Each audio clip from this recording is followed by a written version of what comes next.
ನಾನೊಬ್ಬ ಹಿಂದೂ ಅಂತಕ್ಕಂಥ ಒಂದೇ ಒಂದು ಇದರಿಂದ ಎಷ್ಟೋ ಅನೇಕ ಹಿಂದೂ ಮುಸ್ಲಿಂ ಗಲಾಟೆಗಳಲ್ಲಿ ನಾನು ಕೇಸ್ಗಳನ್ನ ನೂರಾರು ಕೇಸ್ಗಳನ್ನ ಹಾಕಿಸ್ಕೊಂಡಿರೋದುಂಟು. ಪಕ್ಷಕ್ಕೋಸ್ಕರ, ಹಿಂದುತ್ವಕ್ಕೋಸ್ಕರ, ಸಂಘ ಪರಿವಾರಕ್ಕೋಸ್ಕರ ನನ್ನ ಜೀವನವನ್ನು ಮುಡುಪಾಗಿಟ್ಟಿದ್ದೀನಿ. ಆಮೇಲೆ ಭಗವಂತ ನನಗೆ ಆರ್ಥಿಕವಾಗಿ ಶಕ್ತಿಯನ್ನು ಕೊಟ್ಟಿದ್ದಾನೆ. ಯಾವುದೇ ಮತವನ್ನು ಅಂದರೆ ಆರ್ಥಿಕ ಶಕ್ತಿಯನ್ನು ತಗೊಂಡು ನನ್ನ ಮತ ಆಗ್ತಕ್ಕಂಥ ಅಷ್ಟು ದುಸ್ಥಿತಿಗೆ ಭಗವಂತ ತಳ್ಳಿಲ್ಲ. ನನಗೆ 2 ಸಲ ನಾನು ಸೋತಿದ್ರು ಸಹ ಒಂದು ದಿವಸನೂ ಸಹ ಯಾವುದೇ ಆಮಿಷಕ್ಕೆ ಬಲಿಯಾಗ್ದಂಗೆ ಪಕ್ಷನೇ ನಿಷ್ಠೆ, ಪ್ರಾಮಾಣಿಕತೆ. ನಾನು ಸಾಮಾನ್ಯ ಕಾರ್ಯಕರ್ತನಾಗಿ, ಜಿಲ್ಲಾಧ್ಯಕ್ಷನಾಗಿ 2020ರಿಂದ 24 ವರ್ಷಗಳ ಕಾಲ ಜಿಲ್ಲಾಧ್ಯಕ್ಷನಾಗಿ ಇವತ್ತು ಶಾಸಕನಾಗಿ ಮಾಡಲಿಕ್ಕೆ ಪಕ್ಷ ಮೂಲ ಕಾರಣ ಆಗಿದೆ. ಸನ್ಮಾನ್ಯ ಯಡಿಯೂರಪ್ಪನವರು ಮತ್ತು ಅವರ ಕುಟುಂಬದವರು ಸಹ ಬಂದು ಚುನಾವಣೆಯನ್ನು ನನಗೆ ಆಶೀರ್ವಾದವನ್ನು ಮಾಡಿರ್ತಕ್ಕಂಥದ್ದು. ಇಡೀ ಪಕ್ಷ ನನ್ನ ಜೊತೆ ನಿಂತು ಸಂಘಟನೆ ನನಗೆ ಆಶೀರ್ವಾದವನ್ನು ಮಾಡಿದೆ. ನಾನು ಪ್ರಾರಂಭದಲ್ಲಿ ನಮ್ಮ ಸಂಘಟನಾ ಪ್ರಧಾನ ಕಾರ್ಯದರ್ಶಿಗಳಿದ್ದರು ಅವತ್ತು ರಾಜ್ಯದಲ್ಲಿ, ಸಂತೋಷ್ ಅವ್ರನ್ನ ಭೇಟಿ ಮಾಡಿ ನಾನು ರಾಜಕಾರಣವನ್ನು ಪ್ರವೇಶ ಮಾಡಬೇಕು, ನಾನು ಸರ್ವಿಸ್ಗೋಸ್ಕರ ಮಾಡಬೇಕು, ಹಣಕ್ಕೋಸ್ಕರ ಅಲ್ಲ ಅಂತಕ್ಕಂಥ ಬೇಡಿಕೆಯನ್ನು ಇಟ್ಟಂಥ ವ್ಯಕ್ತಿ ನಾನು. ಹಾಗಾಗಿ ಯಾವುದೇ ಆಮಿಷಕ್ಕೆ ನಾನು ಬಲಿಯಾಗ್ತಕ್ಕಂಥದ್ದಿಲ್ಲ, ಯಾವುದೇ ಹಣಕ್ಕೆ, ಇನ್ನೊಂದಕ್ಕೆ, ಮತ್ತೊಂದಕ್ಕಿಲ್ಲ. ಹಾಗಾಗಿ ನಾನು ತಮ್ಮ ಮೂಲಕ ವಿನಂತಿಯನ್ನು ಮಾಡ್ತಕ್ಕಂಥದ್ದು, ಪ್ರಜಾಪ್ರಭುತ್ವದಲ್ಲಿ 4ನೇ ಅಂಗ ಶಾಸಕಾಂಗ, ಕಾರ್ಯಾಂಗ, ನ್ಯಾಯಾಂಗ, ಪತ್ರಿಕಾ ಅದು ಒಂದು ಅಂಗ. ದಯವಿಟ್ಟು ನಾನು ವಿನಂತಿಯನ್ನು ನಿಮ್ಮಲ್ಲಿ ಮಾಡೋದು ಏನಂದರೆ, ಸತ್ಯಕ್ಕೆ ಹತ್ತಿರವಾಗಿರ್ತಕ್ಕಂಥದ್ದನ್ನು ಮಾಡಬೇಕು ಹೊರತು ಇಡೀ ಸಮಾಜಕ್ಕೆ ಇದು ಮಾಧ್ಯಮ ಇದಕ್ಕೆ ಕೆಟ್ಟ ಹೆಸರನ್ನು ತರ್ತಕ್ಕಂಥದ್ದನ್ನು ಮಾಡಬಾರ್ದು. ದಯವಿಟ್ಟು ಯಾರು ಅದು ಪ್ರಸಾರ ಆಗಿದೆ ಕಾನೂನಾತ್ಮಕವಾಗಿ ಕ್ರಮವನ್ನು ಕೊಳ್ಳಿಕ್ಕೆ ನಾನು ಈಗಾಗಲೇ ನಮ್ಮ ರಾಜ್ಯಾಧ್ಯಕ್ಷರಿಗೆ ಮನವಿಯನ್ನು ಮಾಡಿದ್ದೀನಿ, ವಿರೋಧ ಪಕ್ಷದ ನಾಯಕರಿಗೆ ಮನವಿಯನ್ನು ಮಾಡಿದ್ದೀನಿ. ಅವರು ಅದಕ್ಕೆ ಸಮ್ಮತವನ್ನು ವ್ಯಕ್ತಪಡಿಸಿದ್ದಾರೆ.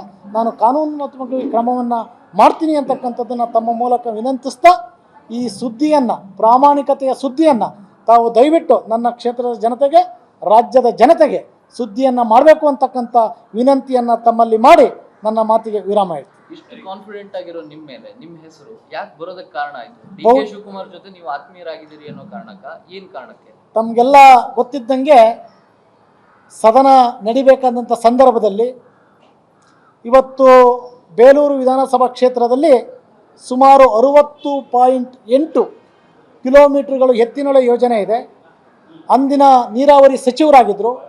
ಸದನದಲ್ಲಿ ನಾನು ಇಷ್ಟು ಕಿಲೋಮೀಟ್ರ್ ಹೋಗ್ತಾ ಇದೆ, ನನ್ನ ವಿಧಾನಸಭಾ ಕ್ಷೇತ್ರಕ್ಕೆ ಹಣವನ್ನು ಕೊಡಬೇಕು ಅಂತಕ್ಕಂಥದ್ದನ್ನು ಹೇಳಿದ್ದೆ. 10 ಬಾರಿ ಮನವಿಯನ್ನು ಮಾಡಿದ್ದೆ.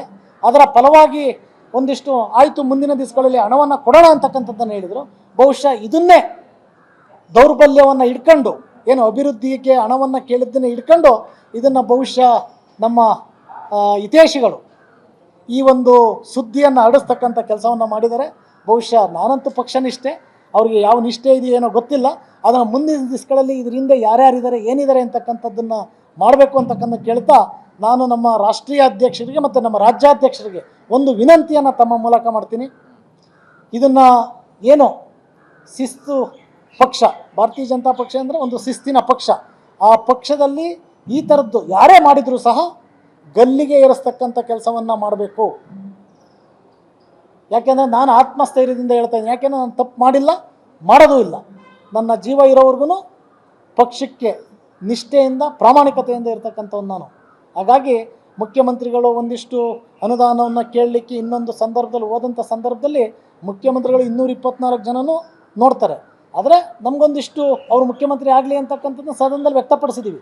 ಭಾವಿ ಮುಖ್ಯಮಂತ್ರಿಗಳು ಅಂತಕ್ಕಂಥ ವ್ಯಕ್ತಪಡಿಸಿದ್ದೀವಿ. ಅದಕ್ಕೋಸ್ಕರ ಈ ರೀತಿಯ ಅಪವಾದನೆಯನ್ನು ಮಾಡ್ತಕ್ಕಂಥದ್ದು, ಈ ರೀತಿಯ ಅವಮಾನವನ್ನು ಮಾಡ್ತಕ್ಕಂಥದ್ದು ಇದು ಅಲ್ಲ ಸಲ್ಲದು. ಇದರ ಹಿಂದೆ ಯಾವ ದೊಡ್ಡ ಶಕ್ತಿ ಇದೆ, ಯಾವ ಪಿತೂರಿದೆ ಅಂತಕ್ಕಂಥದ್ದು ಬಹುಶಃ ಮುಂದಿನ ದಿವಸಗಳಲ್ಲಿ ತಮಗೂ ಗೊತ್ತಾಗುತ್ತೆ.